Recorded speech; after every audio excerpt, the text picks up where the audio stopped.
Assalamualaikum warahmatullahi wabarakatuh. Apa kabar semuanya? Semoga yang menyaksikan video ini selalu dalam lindungan Allah Subhanahu wa Ta'ala dan dalam kondisi sehat. Amin. Baik teman-teman semua, pada kesempatan ini saya akan membahas tentang advokat atau pengacara atau penasehat hukum. Apakah seseorang yang sedang menghadapi kesulitan tentang permasalahan hukum butuh jasa advokat, jasa profesional, pengacara, penasehat hukum? Nanti kita bahas.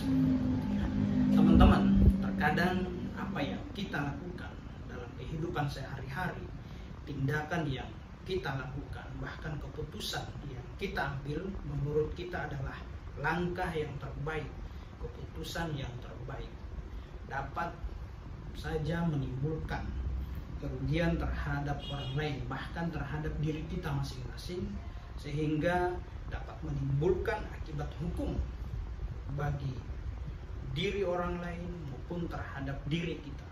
Nah, sahabat, teman-teman semuanya, advokat, ya, advokat menurut undang-undang advokat adalah penegak hukum. Nah, dalam undang-undang advokat jelas menegaskan posisi seorang advokat. Nah, ini saya bacakan pada pasal 5 ayat 1 Undang-Undang Advokat menyebutkan advokat adalah berstatus sebagai penegak hukum bebas dan mandiri yang dijamin oleh undang-undang dan dijamin oleh hukum.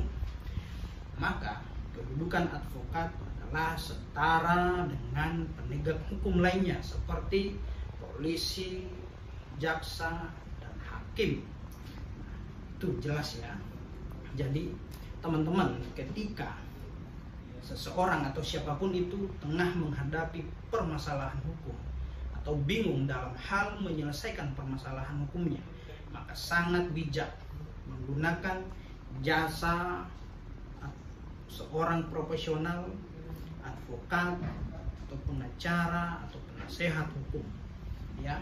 Nah, contoh misalkan seseorang telah mendapat panggilan dari kepolisian, dalam hal ini penyidik, untuk didengar keterangannya di hadapan penyidik, maka orang tersebut harus hadir, ya, harus hadir dan memberikan keterangan secara benar, bebas, tanpa ada intimidasi, intervensi, dan tanpa tekanan dari pihak manapun. Namun perlu kita ketahui bahwa pada saat dalam proses BAP memberi keterangan di hadapan penyidik, ada pertanyaan dan ada jawaban. Nah, ketika seorang terperiksa baik itu dengan status sebagai saksi maupun sebagai tersangka, ya, maka kewajiban seorang terperiksa adalah menjawab pertanyaan dari penyidik berdasarkan apa yang dilihat, dirasakan, dan didengar. Nah, ketika tiba masa ada pertanyaan yang menurut terperiksa bingung untuk menjawabnya, maka disitulah fungsi advokat atau pembela atau penasehat hukumnya. Tempat dia curhat, bercerita bagaimana caranya menyampaikan jawaban yang benar dan menyelesaikan masalah atau solusi. Jangan sampai keterangan atau jawaban yang saudara berikan dapat merugikan saudara di kemudian hari. Maka dari itu sangat dibutuhkan jasa seorang profesional seperti advokat, pengacara atau penasehat hukum, ya, dalam proses setiap tingkatan, baik itu tingkat penyidikan, penuntutan, bahkan pemeriksaan di pengadilan. Sahabat, teman-teman semua, berdasarkan ketentuan di undang-undang atau di KUHP pasal 54 dan 56, seorang tersangka atau terdakwa yang telah diduga melakukan perbuatan tindak pidana yang di atas ancamannya minimal 5 tahun, maka wajib baginya untuk mendapatkan bantuan hukum, ya.